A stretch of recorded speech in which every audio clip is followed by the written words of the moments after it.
Hello all, I'm Christina the Sphinx. This is my little sis, Candace, aka the North Remembers. Say hi, Candace. Hello, everybody. Thank you, Christina, for having me on your channel. No problem. This is actually my first time going live. I just realized that when I realized that I didn't know how to do it. I'm normally on everybody else's channel, so it's cool. It's fun. So Candace and I are hardcore Game of Thrones, A Song of Ice and Fire fans. We always get together and talk after episodes, last season and stuff. We watched the season premiere together and haven't really had too much time to really just go over it and talk about it. And this is the only time we have all week because we're both very busy people. So we decided we're just going to try to grab some time together and just talk about it and discuss what we thought about the episode. So Candace, tell me, what are your overall thoughts on the episode? How do you feel about it?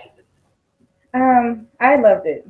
I had a lot of pleasantly surprised moments, things that I knew were going to happen that I couldn't wait to see on screen, and some shockers that I was just like, whoa, I didn't see that coming.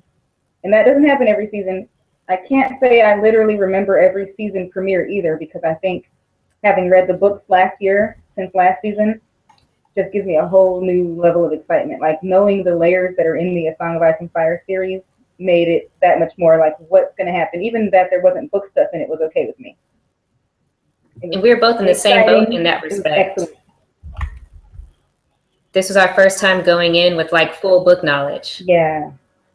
Because we were book samesies, right? I read book 1 a few years ago, but didn't go any further than that. But I actually never read it. I never read any books until season 5 ended. All summer I read audiobook them. We did together. We both audiobooked.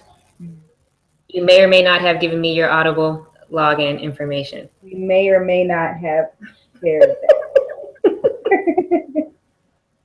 So we go in, got full information, but this is the one season where they're completely off the books for the most part.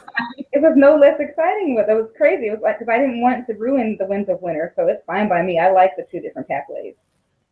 I do too. Dorne really made me come to grips with the fact that these are two totally different worlds, because at first I was like, they're, coming from the same womb, like twins, but not identical. They're fraternal twins, and they go their own way. But it seemed like Sorry. Go ahead. That's the best way to look at it.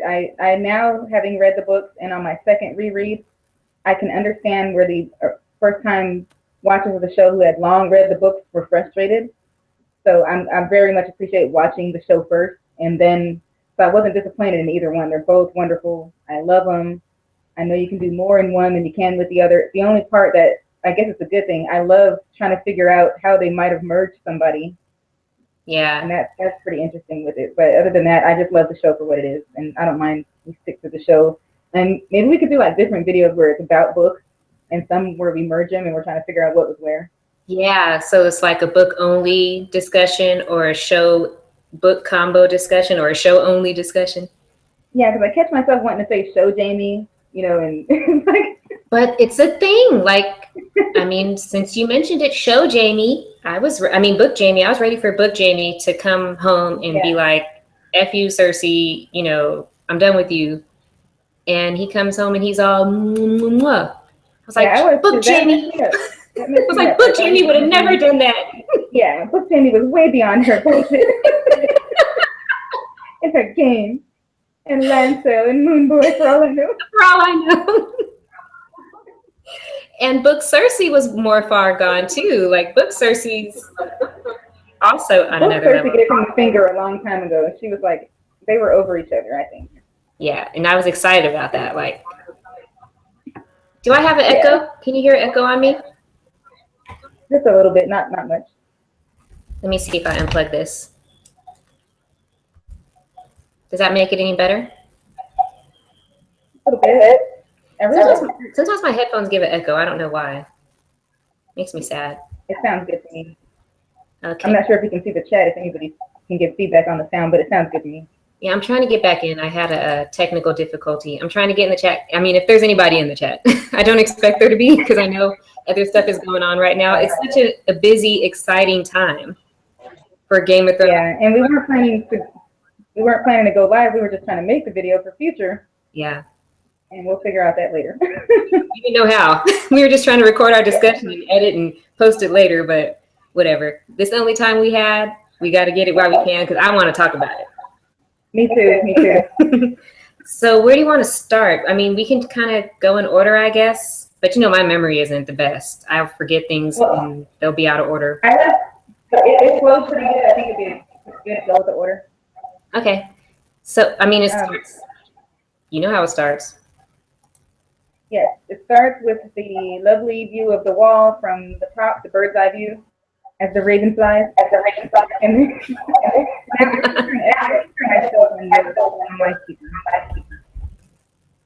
huh? Is the audio okay? I can hear an echo. You can? Okay, let me try one other thing. Hold on.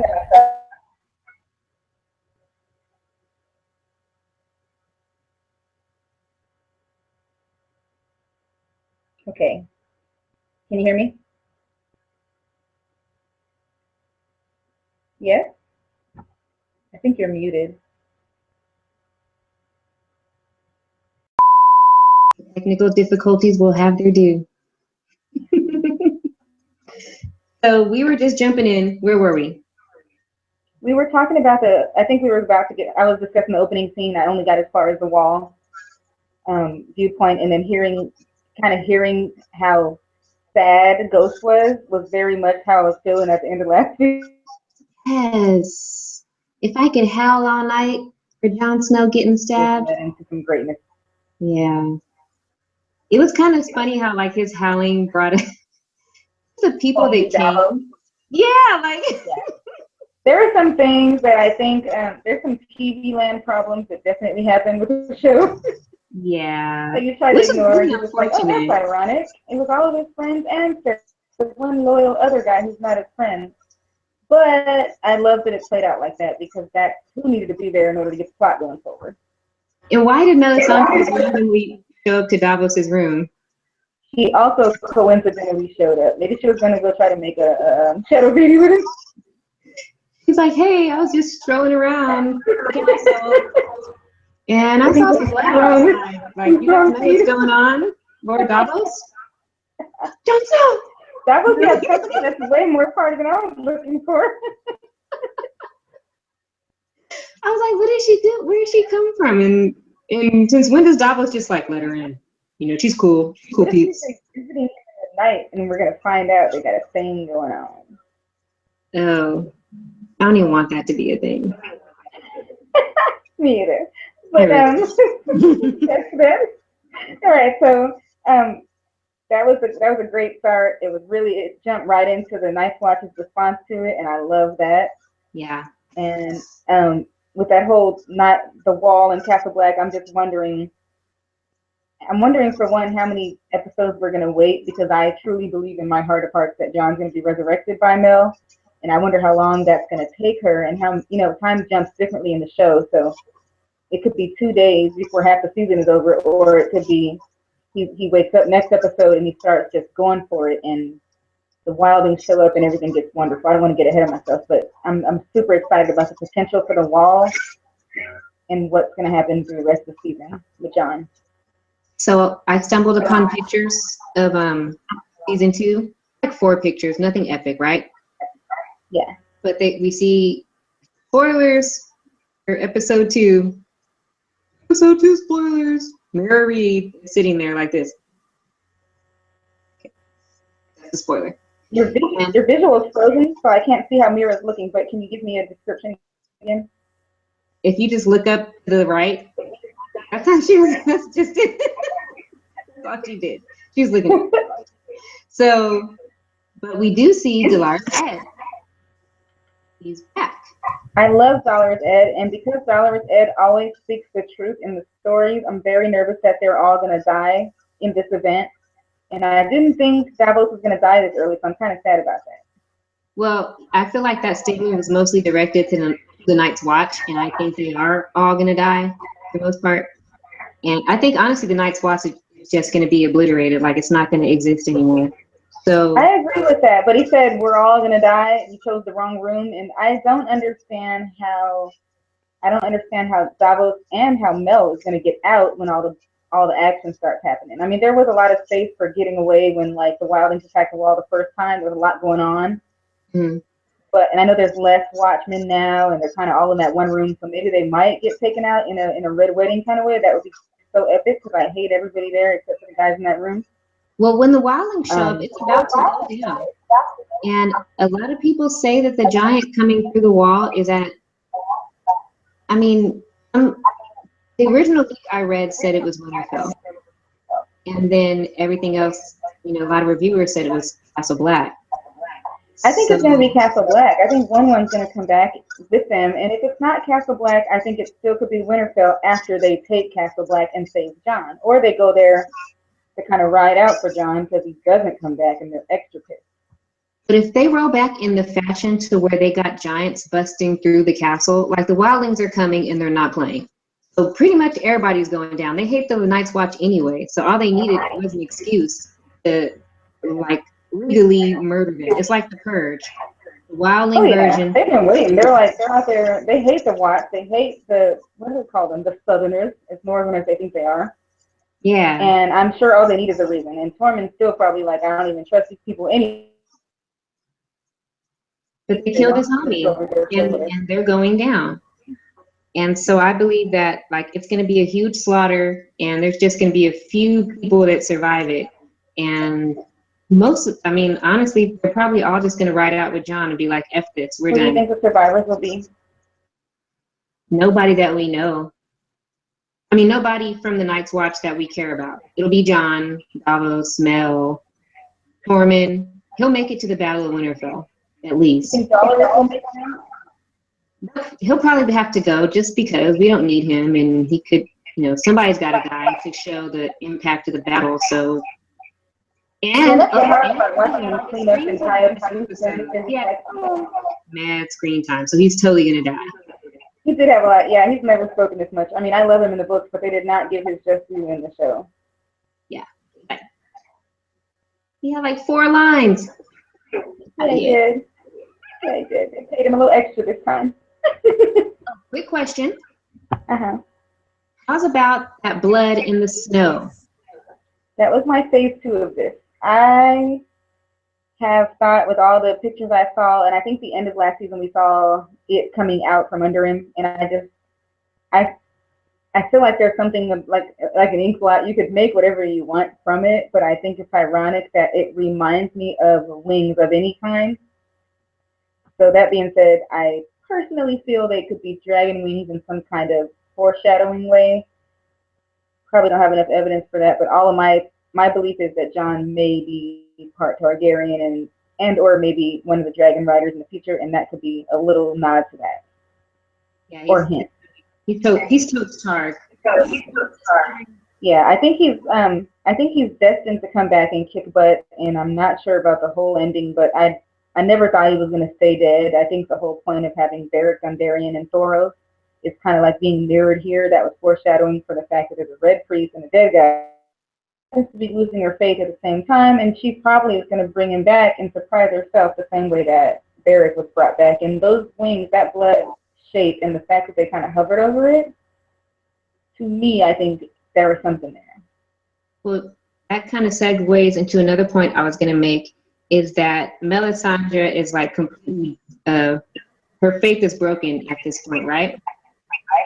Yeah, she's kind of like, she hasn't verbalized it from what we heard in the preview, but we can tell that's brewing. She's just like, I can't believe I was wrong. She even said, I saw him at Winterfell, and she's still trying to figure out why she saw these things in the flames, and it looks like they're not happening.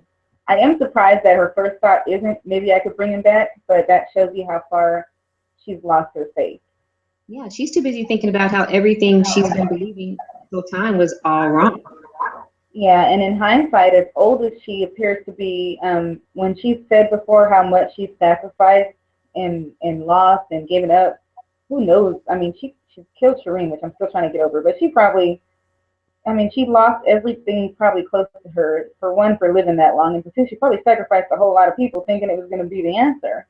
Another She kid stumbles is across Stannis and thinks he's the answer. Then she thought John was the answer, but it was too late. And I'm really sad for her. Even I empathize with her, but I don't have any clue. After she brings him back, maybe she'll give her own life. Like it kind of feels like they have to tie her up too, or close that loose end. What's going to happen with her? Is she going to be 500 years old? Let me ask you this. During the spring. Can you think of any other servants of the Red God that had a loss of faith and brought back somebody that was near them, close to them, that had passed? Say that again. Can you think of any servant of R'hllor, a believer, a priest or priestess of the Red God, that had a complete loss of faith, like the crisis, over it, and then somebody dies, and they just say these words, and that person is brought back? Yeah. It seems to me like that's the correlation. Like they had to break her down. Oh, I agree. The whole, oh my God, this is all. I don't know why he does that, R'hllor. Why he won't let you resurrect people until you don't believe in him anymore. Well, it's probably like just the idea of the theme of that's how kind of like how our spirituality works. You know, sometimes we do give up and then something big happens and we're like, oh my God, we do believe it was because of whatever we believe in, our R'hllor or our Red God or God.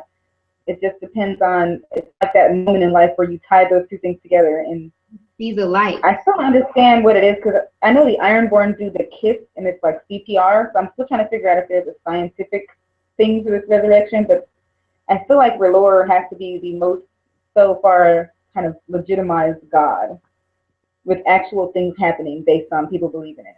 Yeah, he's the only God that has shown us anything. And it's more than just like we've seen glamour, we've seen people come back. I mean, Barrett came back like what they say, like 6 times.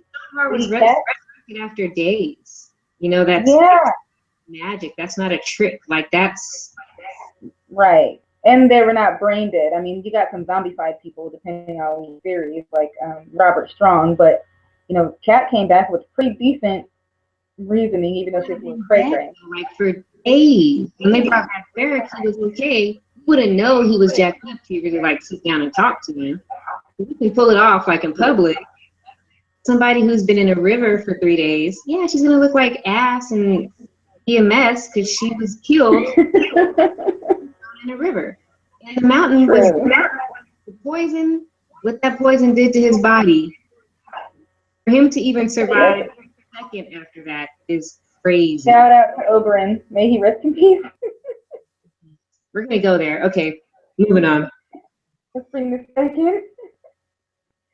All right, so I had a question about the wall before we get off the wall. Is just wondering how you think the wildlings will come back. You think they'll come back in the 50s and the 100s, or do you think like just a handful of 20 good men that care about Jon? Because some of them didn't care. Some of them were skeptical the whole time. But they came through that wall. It won't take many wildlings to take them out. They came through that wall though. They came south. Yeah, they came through. They came through like giving them the side eye. So it was like they didn't fully respect it, but they took it, and that's what their whole goal was. So I would think a lot of them do feel like, how if these guys killed him, what are they going to do to us? They killed him for letting us in. What's her name in the show? The wildling chiefess, Arcee? She kicked ass. Something like that. I'm so wanting her to come back in a Lady Stoneheart kind of way. That was my thought talking about her. She was so awesome. But she said to Jon, like, you think they're going to let us through without you? Yeah, you have to be there. She did. She sure did, right before she got murked by the children. So now they've killed him, right? So what are they going to use to hold on to? He's gone. So I feel like if it was me and I was the wildling Tormund leader, I would go take them out and then start reaving further south. By taking them out just off top. So off top, like automatic spot to stay at, and you can become like the new Night's Watch, because there's literally like we're at the point to where there's like 40 of them. They would be a better Night's Watch. They can kill Ollie first. I mean, I Maybe y'all usually could don't condone murder of children, but Ollie can go today. see how he like walked up trying to be all tough, like He was a smug little bastard. I also like how he aged like a real life. You gotta love that about the kids growing up on the show. how what? He's not the sweet little boy he was when the season ended. He actually grew up a little bit. Yeah. But I But just walking up when they were like, "Your commander's dead. Who killed him?" And Thorne's like, "I did, me and my friends." And they're like, "Traitor!" And Ollie walks up like, "Are we yeah, a problem here?" It's like, "Yeah." is there a problem? Are we finished or are you done? Can I finish? Can I finish? They're like, "Ollie, go away. Just die already." Hate Ollie. Yeah, but I do think that Thorne gave a really good speech. If anybody had an argument for traitordom, it's kind of like, even as a book reader, I was like, why doesn't John see this coming? Why doesn't he realize they're all brute and animosity and discomfort? I mean, he had to do it, I think, but he did not navigate it well politically. Not that I'm sure he had a lot of room to play with, because Thorne had it out for him anyway. That was the worst part about it in book. What's that? So you have something else open? Huh? Like another show or something? With another discussion? Like the echo is No. Hold on. Might be my room I'm in has an echo, but I don't know if it's any better. Nothing else is open though. Ooh, I mean, I'll listen to it after the fact and see how it sounds, but I can hear myself, and that's normal. I don't. My phone is not on. Headphones are not on. All right, keep it moving. I'll clean it up later. Let's move off the wall to the Bolton.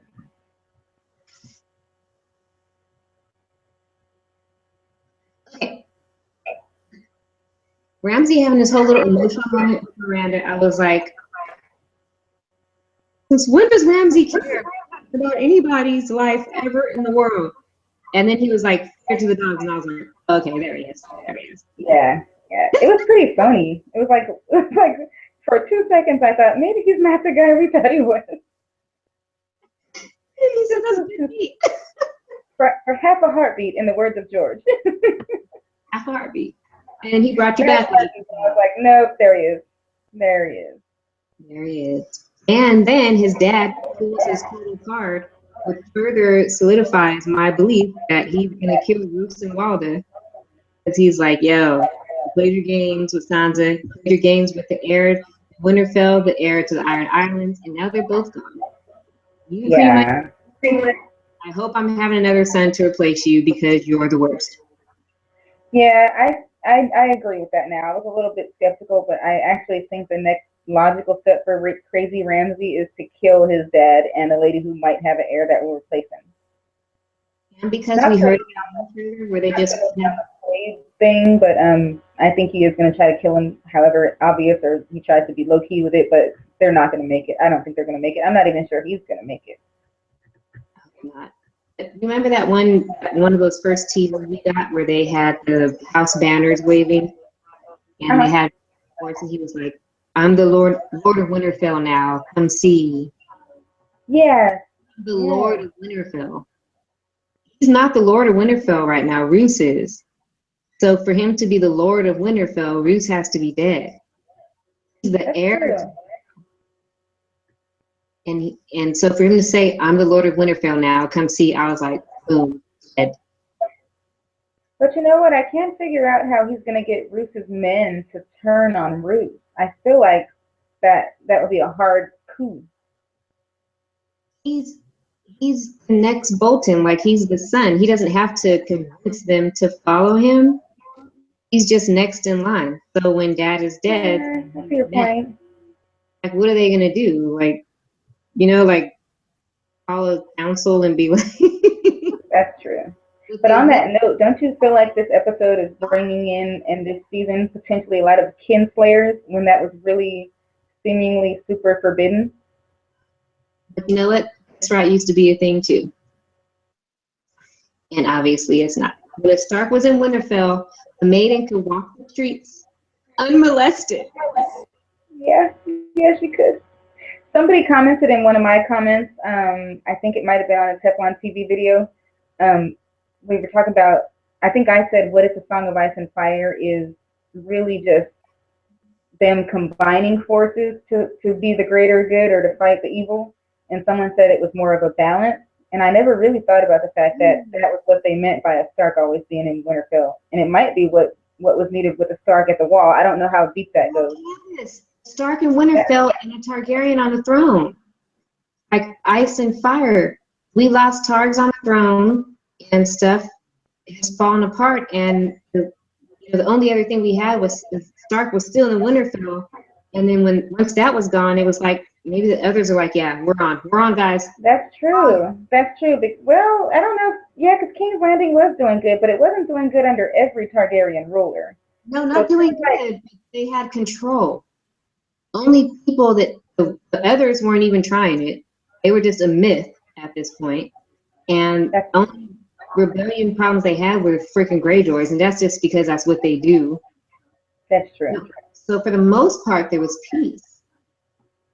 Yeah, I can't wait to see the answer to that, because I feel like we're on to something, but I don't feel like it was always consistent. Like when there was a Stark in Winterfell, bad things still happened, but it was like there was more order. It's not bad. Like his dad died and his brother died by the Targaryen's hands, and so the balance with humans was fine, was human nature, but like the seasons and the magic and the others trying to come south, all that stuff seemed to get thrown off when the balance was thrown off. I mean, yeah, winter started to come. I can't wait to see how the children and the others play into all the human stuff that's going on with Westeros and with the East. Yeah, I think that has a big deal to do with it. I have to turn on my light so I can see my notes because I'm old and blind. Okay. Don't judge me.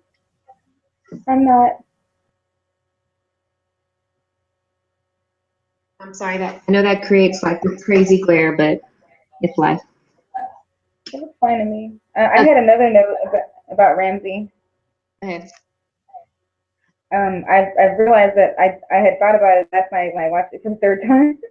That I think that's what's going to lead to what everybody's calling Bastard Bowl. Like if he takes Ruth out and he takes out and everybody just rallies behind him because they're about to get attacked anyway by whoever's showing up, which could be 1-1 kicking in Winterfell's gate, could be the Wildings coming over, or who knows what.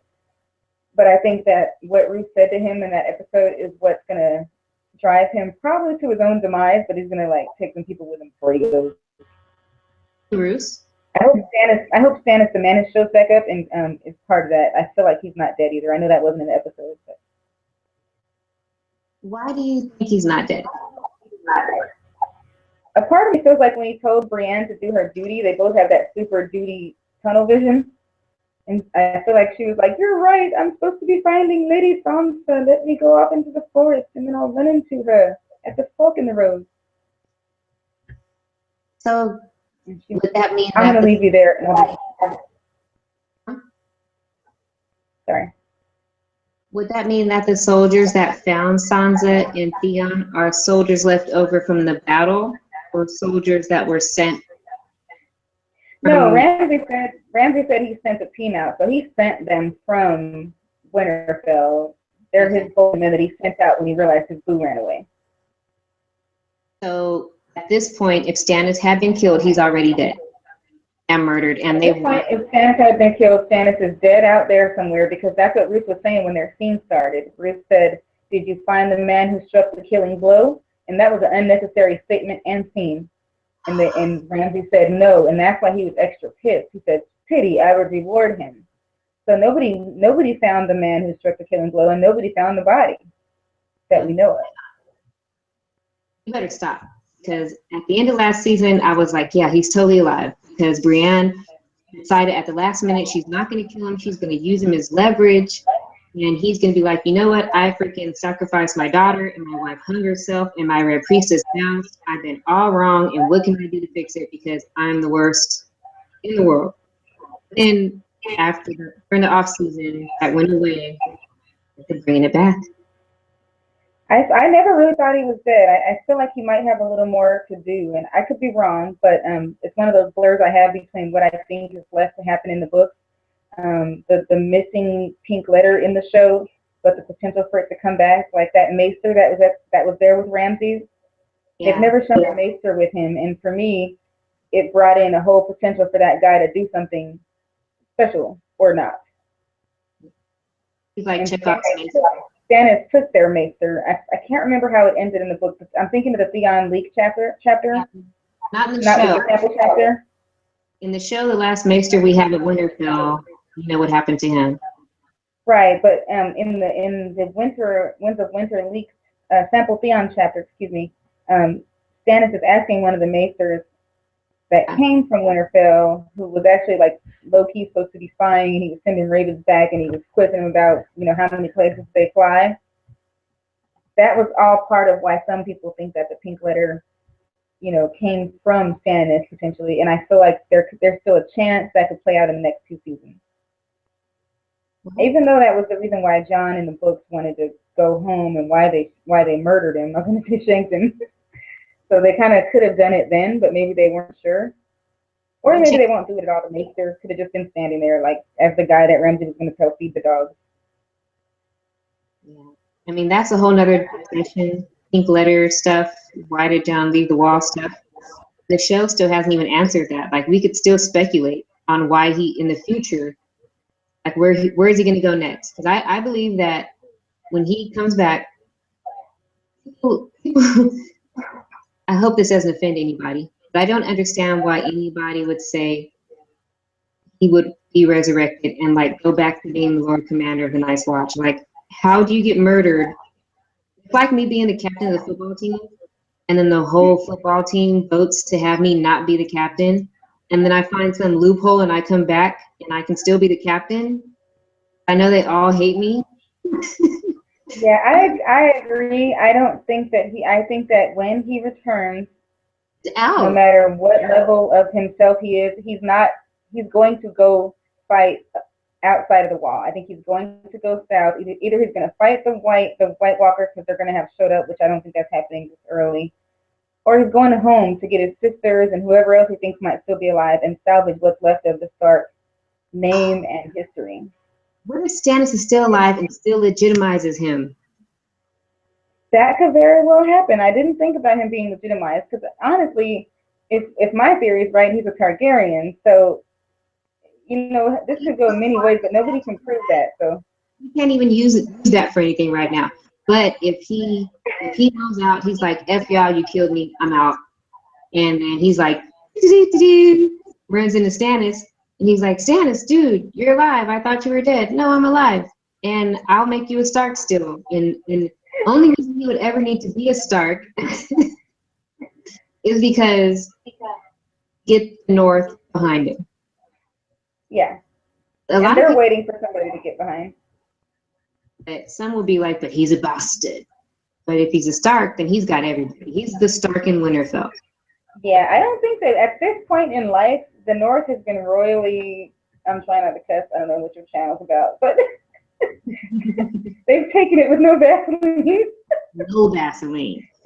I think if Rickon showed up at age 5, they would follow him and rally behind him because that's what they want to do. So if Jon shows up as a grown-ass man with fighting skills and he has the Stark look, they're just excited that they have another king in the North or whatever they're going to end up wanting to call him. I'm so excited to see where that goes.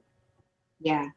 And Sansa too, like, they just need a Stark. They don't even care if it's a female.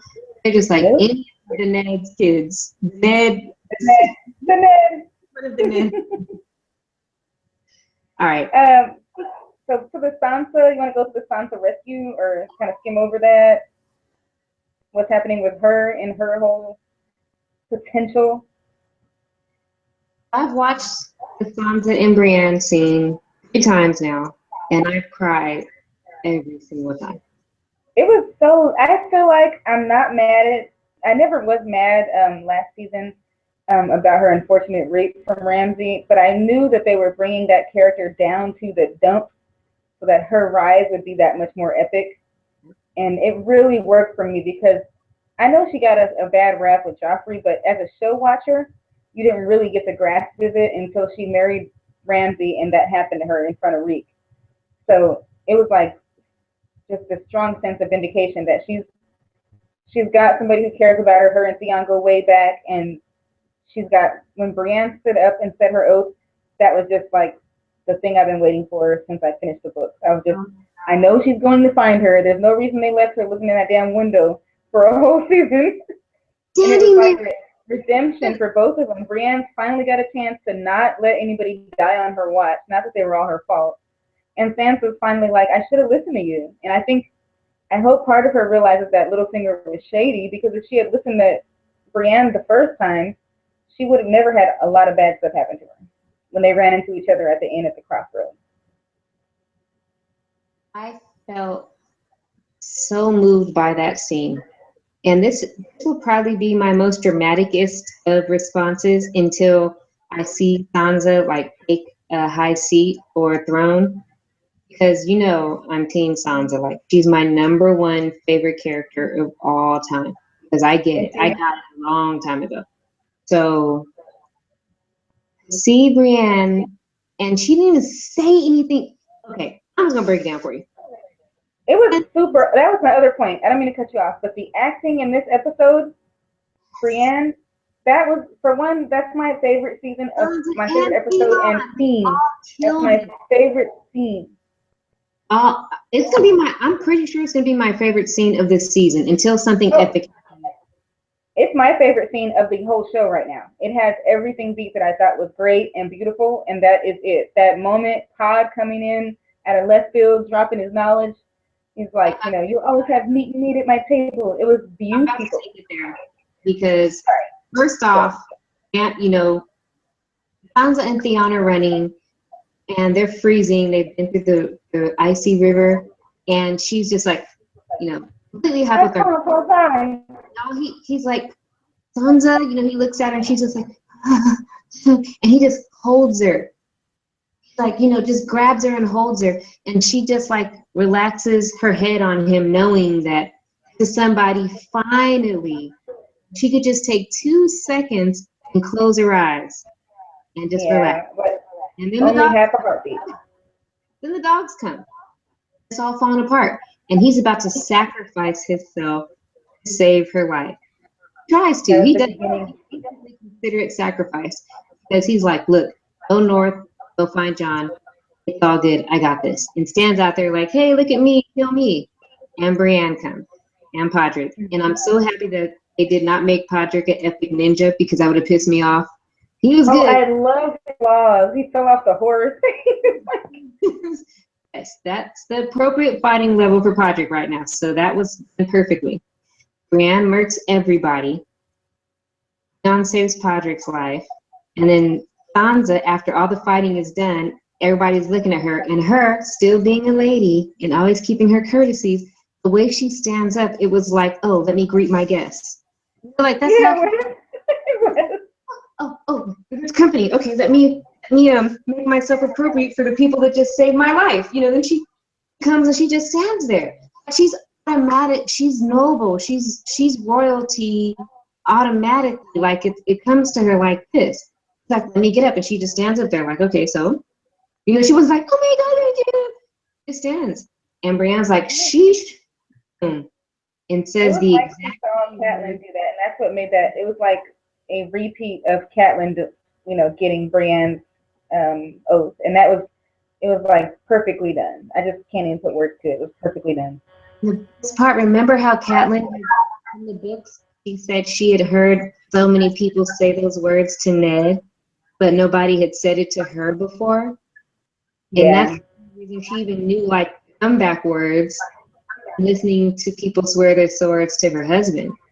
And so Sansa, being was familiar with it, but not to where, like, she had learned it herself. So that's why when Pa was feeding her lines, I was like, oh my God, this is so freaking epic, because she still meant it. It wasn't like, I'm just saying these words. She meant it. That's all she had, and it was just like, you could see the weight off her shoulders. It's like this big old kick-ass chick just swore to protect me, for the rest of my life. Like, I'm not going to die today. Today is not the day I die. When she stood up, Say today. like, not today. finally, I saved somebody. Like, you are the one, Sansa. Like, you're the freaking one. It's so on right now. Yeah, I'm excited. Even just going over this again is so exciting because I'm like, there's so many women coming up in this season, and I don't know how the power structure is going to end, but I just love seeing her come back from being a victim. And I know that was part of the story, and sometimes such is life, but I want to see her strong side and her skills exercised because she has them. I've always told people that, Sansa, and I'm not going to go into my Sansa rant. I have to do a whole video about that because I have so much to say about it. Excuse me. I've said it in bits and pieces in other discussions and other videos, but I really just have to lay out my full thoughts on it. But the main point is, Sansa is one of the smartest people in the show. She never cut up and she never got out of line and out of pocket because I would have gotten her killed.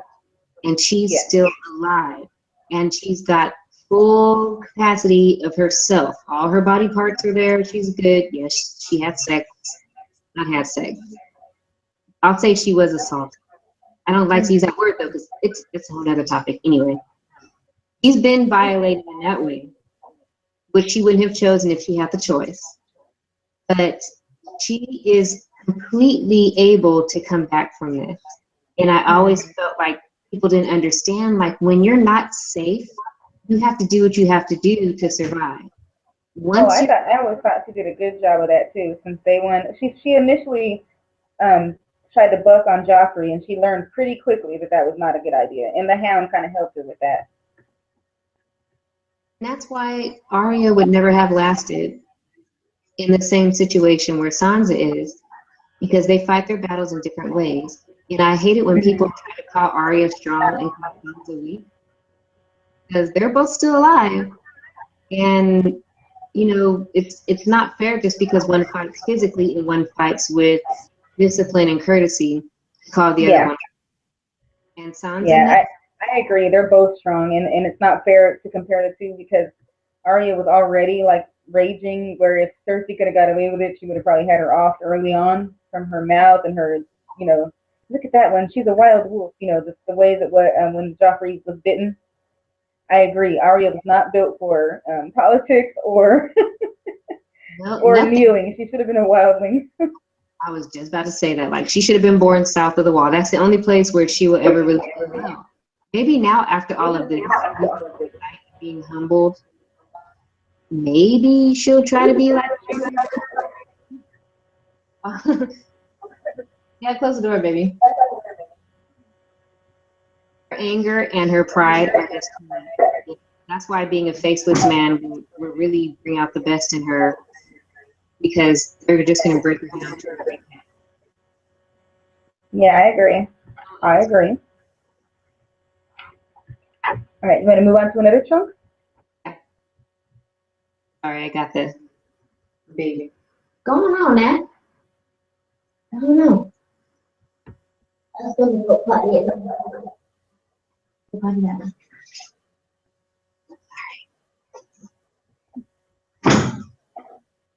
Okay, let's talk about Jaime and Cersei. That's just what I was leading to. I didn't notice until the second watch that when first of all, I loved her intro, and when she came outside and she immediately noticed the casket and Jaime, and her face was just so emotionally well acted. And it took me another watch to realize that was Robert Strong actually kind of standing behind her like a Secret Serviceman, and I thought that was kind of cool. I wasn't shocked. None of that was shocking. It was just well played, well done. They skimmed over the BS of how it happened and what happened, and I kind of appreciated that. It seems like they're trying to get to a lot of places in the story, so I'm glad there wasn't a lot of BS with them having to discuss what happened to Marcella. I'm not sure the prophecy. I was surprised that she mentioned that, but she didn't mention the full prophecy. She never did. Last time she brought it up. Well, never mind. She never brought it up. She never brought it in the show, did she? Only in the books. She had the flashback in the show. And I'm not sure the flashback mentioned the Valen part either. I gotta rewatch that. Didn't. But she never spoke it to anybody but Qyburn. No, to Pycelle in the books, right? I'm not sure. I feel like she didn't say it to anyone. But She had a bad dream and she sent for Pycelle. she probably told it to Lady Merriweather. That's the she told Lady Merriweather everything. Huh? She told Lady Merriweather everything. Yeah, well she asked for dream wine and said she wanted something to make her not dream, and she asked Pycelle if you can if your futures can be foretold or whatever. And he was like, well, I think the question is, should they be foretold? And she was like, of course, useless. You know, that's right when she was like on her F Pycelle thing. Yeah, she got mad at him. I forgot about that. It's that dude. He's crooked anyway. So one of my big things was how far will show Jamie go for blood before he becomes book Jamie where we left off, and I'm kind of interested in that. I'm not upset if it takes a while because it has to go through its own process, but it was just kind of hard to watch him say we'll take back what's been taken from us, which sounded so much more like something she would say. And he also didn't care about his kids until 10 minutes ago, so I'm still trying to get on that boat. She's my daughter. But like literally last time they talked about the kids, she was like, "We're never your kids." It's fine. It's fine. We're not going to talk about continuity issues. But the thing is,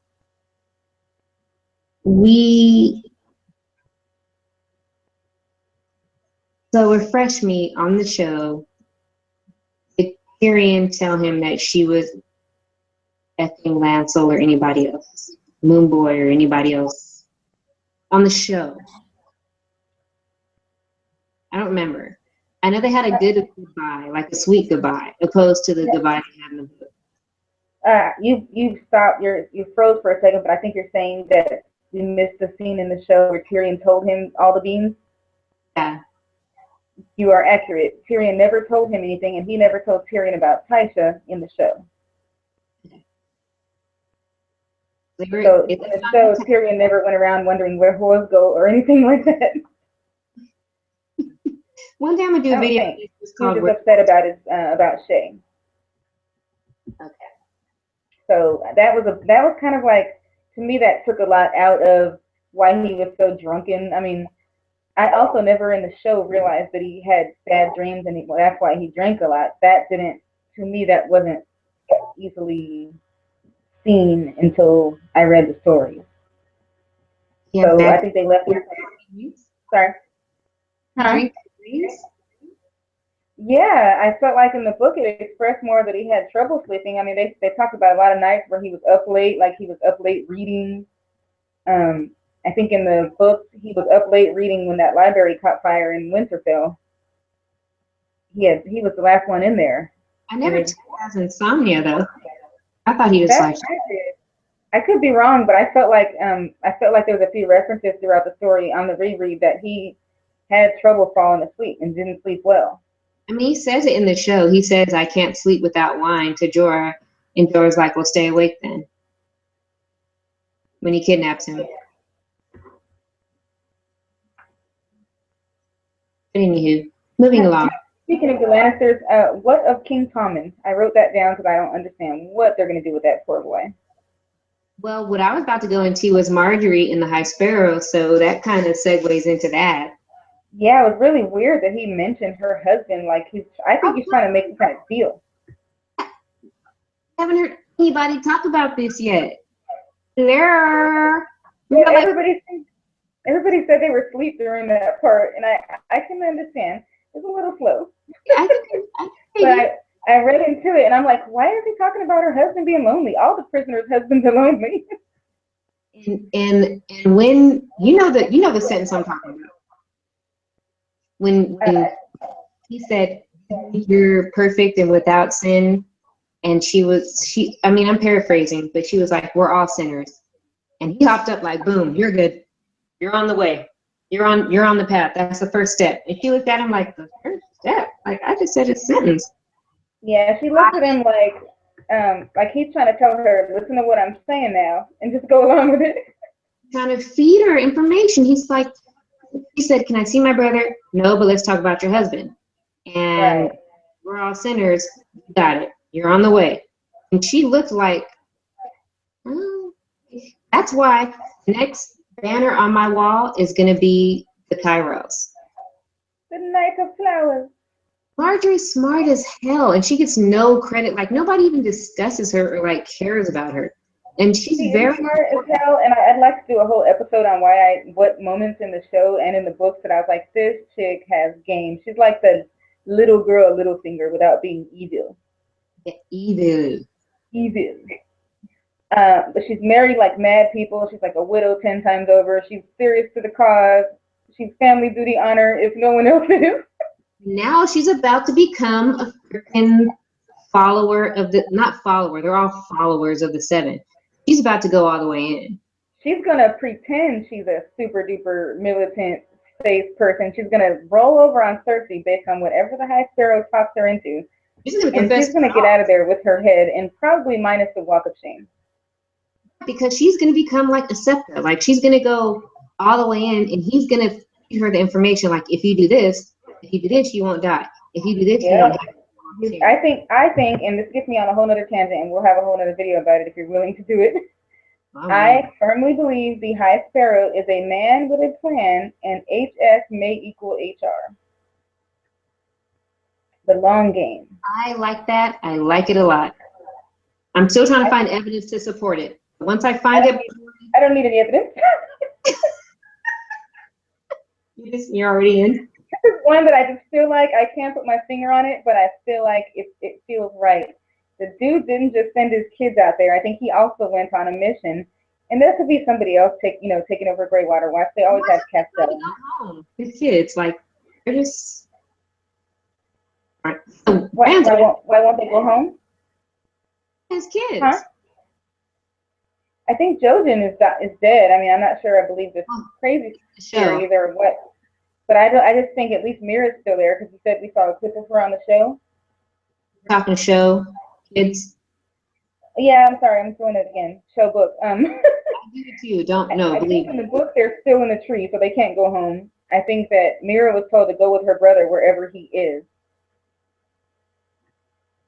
and that's that. They're just there with Bran, who has to have time pass for all of this stuff to culminate. I just thought that their job was to get him to the Three-Eyed Raven or Three-Eyed whatever, and now he's there. So I'm like, then why didn't y'all just say, okay, good job, bye, and then go home? I mean, Jojen knew he was going to die. Yeah. And Mira just didn't know. She was skeptical the whole time. She was very smart, and she was realizing, like, Cold Hands didn't talk, and he didn't eat, or not talk, but he didn't eat, and he was cold, and Black Hands. She just was going to help Jojen do whatever he felt he needed to do to protect him. And she loves Bran. And she loves Bran. She has a weakness for crippled things. Bastards, crippled, and broken things. Yes. So, I feel like we could skim past Dorne. I can't stay on too long, I'm sorry, but yeah. I mean, I do. But we can come back to it if we have time. It's not a big deal. I just don't have much to say about Dorne except that they had to wrap up some ends. I'm assuming they're not going to cover in the show. And then I getting to Marine and Dany was another epic part for me because I just couldn't wait to see her because she's my favorite character. Mm-hmm. And I just love seeing Tyrion and Varys together, and I can't wait to see how they help her. And I love the idea that she is such a noble person in the same way that you said, in the same way you said Sansa is, because as soon as she found the right moment to talk shit to those Dothraki, she's like, don't touch me. Like, she was a little humbled in the fact that they really didn't care, but they still had that Khaleesi respect for her. She waited. But she thought she was about to just tell them all her 8,000 titles and walk out of there and give them some cattle. I mean, some horses. And I also think there's something to the fact that if we believe prophecy, I know that she's gone back, and I think she's going to pass under the shadow when she goes to Vaystok Rock under those two stallions. Yeah. So I think that only means progress for her if the prophecy is right, that she doesn't even realize she's following it, although she kept trying to decipher it all this time. Yeah, I agree. I think it's all coming to pass. And the fact that she quoted that prophecy in this episode, I was like, they're bringing it back. That's for a reason. Like, you know what I'm talking about? What did she say? When he was like, paraphrasing, I'm gonna bone you tonight, and you're gonna give me a son. She's Ah, like, yes. That's the other thing. Not until the sun sets and rises in the west and sets in the east. And that's when the little hating wives were like, I told you she was a witch. She's a woods witch. She's a magey. why do wives look like this? How come they can't move their heads? They're like, you should burn her, cow. She's a witch.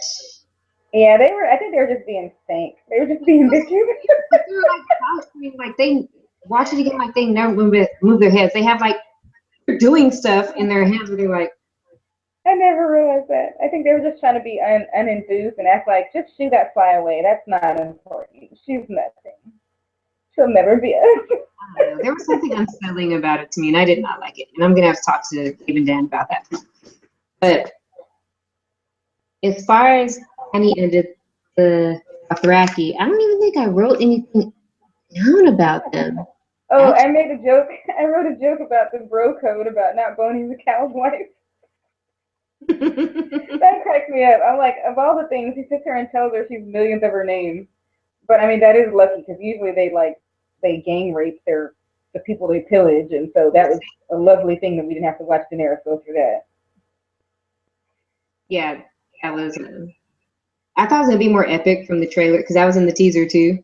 I thought it was gonna be like this big battle thing, but it was just like, oh, you're nobody, and then she says, yeah, I am somebody, and he goes, oh, I'm sorry, and then cuts her shackles off. I was like, oh, that was the thing from the trailer. I think it was better that it was verbal though, because it kind of had me going, how the heck is this going to turn out? They realize she can speak. They're a little shocked, but they try to be underwhelmed. But they're like, she knows Dothraki, this little pale-haired lady. Like, where'd she come from? Toast laughed at her though. That was funny. After she gave Yeah, her whole they speech, the blah blah blah blah blah blah blah blah blah Yeah, blah they did. and the blah blah blah, and they were just like, ah! They're like, F you, lady. You're an old crone. That's all we care about. Her face, she was like, you're not impressed? She was very, because she's so stuck up. I love her. She's so stuck up. Full of herself. Okay, I'm just going to backpedal for a second and say the one thing I wanted to say about Dorne. But I wrote it down, like I wrote down the whole sentence. After, okay, so I had to bring up, you know, my broham, James Buschell. He just did a video the other day with Tinker Jasso where the topic was, can Dorne be saved? And in there, he said the only way he thinks Dorne can be saved, like as a plot at this point, is if they introduce a new character. When he said that to me, my first thought was automatically Arianne. She's the next heir. So I was like, yeah, Arianne come back and be like, oh my God, never said he didn't have a daughter. And here I am. And you bastards killed my dad and now you're going to die. But then I thought about it more and I was like, yeah, it's probably not Arianne. It's probably going to be, you know, he was thinking like Darkstar or somebody, you know, cooler. But then when I rewatched it today, and so what's the paramour's name? Oberyn's boo. Ilaria. Ilaria stabs Duran. And as he's dying, he's like, my son. She says, your son is weak, just like you. Weak men will never rule Dorne again. And for some reason, that just jumped out in my head the way she said, your son is weak, just like you. And I was like, what if she's promoting a daughter? What if she's got a daughter of Martell and she's trying to create this chaos because she feels like the daughter is the stronger one? I feel like it's a segue or opening to introduce Arianne. Not saying Arianne is a part of it, but saying that they believe more in Arianne because you know how close she is to her cousin. Yeah. Not that Arianne would ever condone anything that they've done. If they were going to try to deny it and say, we don't know what happened, everybody's just dead, but now you're the princess.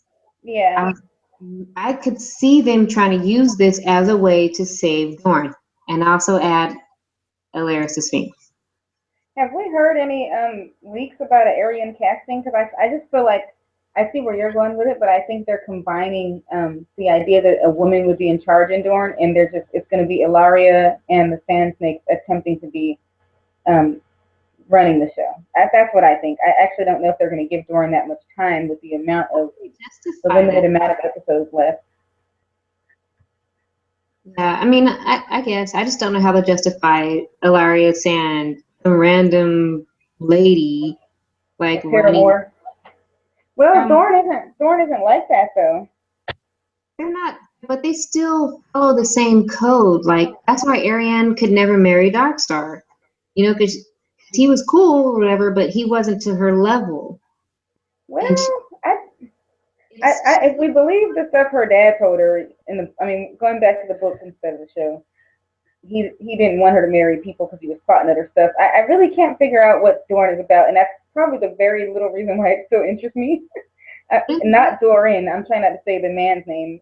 The country itself and what it's about and its culture is very different from. I mean, if you remember when Oberyn came back, and even Ilaria told Jaime that they wouldn't look down on him for incest. Hold on, because what I'm saying is, in the books, in Arianne's inner monologue, and she's Arianne in the book. Darkstar, and she's like, "Oh, he's so hot and sexy." If he was higher born, not higher born, but basically, she's like, he's not at my level. Like, he's a knight. Yeah, I know what you're saying. I agree. They're all a little bit hierarchical that same hierarchy. So you can't just be a random Sand and just run Dorne. Another major house can run Dorne.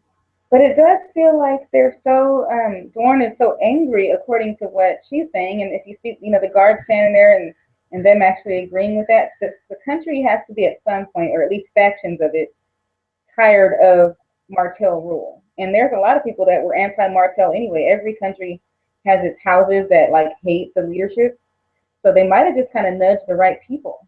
Who would have to say, I'd rather see bastards on the throne, chicks on the throne, than to watch this dude sit in his chair with his gout and continue to like twiddle his thumb. Have to use her. They have mad respect for the Viper. She can't be the ruler, Candace. Like she can't be the one to sit in that seat that only Martell and Nymeria created the other seat. Like you can't. Dorne has never been conquered. It's not a conquered area where you just kill people because you don't like the way they rule, and then you rule. That's the whole point of Dorne. I agree, but it doesn't mean that's not what they're not trying to pull, though. I totally agree. It's going to be weird. It just doesn't seem fitting with the rest of the Seven Kingdoms. And it doesn't fit with the rest of the Seven Kingdoms. I just got a notification that my laptop is at 10%. That is a sign the seven. Seven are telling us to get off. You want to wrap it up? Well, one other thing we didn't talk about I have a handful of minutes. The fleet burning in Marine. I feel like that was done. That was my next note. Yeah. That just means Ironborn are coming. Ironborn are coming to save the day and or wreck some shit, and I'm excited about that. I don't know who's coming. You're on Victorian. I just want to, or Yara. If Yara takes all the part, that's just another chick kicking ass, and I'm with that as well. Everything you said. Hashtag. Add that to me. I love her. I just love her story. Like even on reread, I was a little bored in the Ironborn segments, but she is like Arianne, just not one that can use her womanly wiles as much. But she's smart, she's ambitious, and I think if they roll her into the story to be one of the nuncles, the role of one of the nuncles. Your nuncles. As far as the king's move, that'll be good. My nuncle. Nuncle. Oh. But yeah, I agree. Everything you said. My other last point was the Arya fight. The Waif, the whole. I wrote. I want the Waif to die. He beat her like a chick off the street, like she killed her dog. I was like, dang, son. I hate the Waif. I'm so happy that she's teaching her skills, but I hate her at the same time because she's enjoying it. She's enjoying beating blind death. I can't wait for Assassin's Creed Arya to show up and be like. What I think is going to be cool is even if we have to wait the whole season, I'll feel like it was worth it for a realistic growth to happen. And I know the actress said that she kind of lays low this season, so I think we're going to see her losing. And I would say next season she's going to be like a super duper fighter. She's probably going to have all of her skills in place by then, and whether she stays there or has already, which I think she's going to leave the House of Black and White. She's not going to leave there empty-handed without knowing how to wreck shop. You think you can just leave? No, I don't think you can just leave, but I think if anybody could bounce, it's going to be her. She does what she wants to do. I think that, I don't know, I think she may just not pass. She may leave in a release kind of way. I mean, the fact that he said you get 2 chances, there won't be a third. Maybe they might have some level of mercy on her and they won't kill her with a booter. I mean, I don't know. I don't feel like she's going to die, but I love her so much I don't want her to die. I just hope she has more to do. I think she's going home. That's another. There's only so much to do there, and I in some way I feel like the Starks are going to unite or somehow help each other, even if they don't realize they're helping each other. So. There is leaked information about the fight with Arya and the Wave, and apparently, like, they go in, like, we've only seen the beginning of it, and they go all the way in, and Arya ends up killing her. I believe it. And I think that's going to be, she's going to be like, shit, I got to get out of here. But the fact that, like, we think that Jaqen was in Old Town, I know they're, like, a strong faction and they can get her wherever she goes. So that could be a whole other thing. She could just stay on the run. She could stay in many people's faces and be incognito for the rest of her life. Well, in the show, they haven't pumped that up. They haven't pumped up the faceless man skills. I actually think they're pumping up her blind. I think she's going to warg into something in my mind while she's blind deaf, like she did with that cat in the book. I'm calling it now. I'm anti-warg. I don't see it happening. I do. I think I'm calling that I do see it happening with Arya before it's over. 6 years, and they have not shown anybody else warging. I can't figure out where she started to warg in the books when she would dream of Nymeria. Was it when she first started going to the wall, or was it after? She had the wolf when Yoren took her. Then when she was blind. They hear howling. When she was blind, she started warging into cats to get around her blindness. Yeah, but how long prior to that was she warging into Nymeria on other continents? That was the problem. She's never like warg. She has wolf dreams. But a wolf dream is accidentally working while you're asleep and looking at what they're looking at. That's what we were seeing in the beginning of the series, which was confusing to me for a while. At the dog's eye view, you're just like, what's happening here? And then it all came to me, and I was like, oh. But the only person that's actually warg is Bran. And I also, I'm with you on that. I'm frustrated they haven't showed a lot of it because that was a pretty good part of the show, of the book, I mean. And I wish that Jon had shown some abilities. And I can't remember if he showed them. He did. He had dreams, right? In the show? I think he had wolf dreams in the book. He had wolf dreams in the book. He talks about not liking the taste of meat. And I think I've heard some folks say that makes them think he's part tar because the wolf part of Bran loved to eat the meat. Little things like that. I didn't really realize that he had dreamed it until then. Yeah, he dreams a lot. He has a lot of wolf dreams. Yeah. So overall, it was a great, great, great episode. I have watched it 3 times. I'm probably going to watch it tonight and go to sleep again. Sorry, I got a bear attack. Close the door. Okay. All right. So we can go ahead and wrap it up and head on out. Oh, battery is 7%. I hear you. I got to go. Yeah. Okay. So what I want to do is someday next week talk about the next episode again. Like you're my favorite person to talk about show with. Happy. Hi. We've always talked about it, and we'll pick a day and we'll do it again next week, and we'll just discuss. Okay. I'm excited to see what happens. I'm down for it. I'll bring my meat and mead. Oh, you got your stick. I have a mug that matches my t-shirt.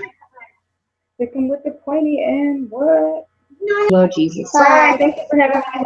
This has been fun. Thanks for chatting with me. We'll see how this audio sounds after I play it back. I know. I'm so scared for the first time go. Probably clean it up. It's all good. I'm just happy that we're Okay. discussing and chit-chatting. I love you, sis. Love you too. Bye. Bye.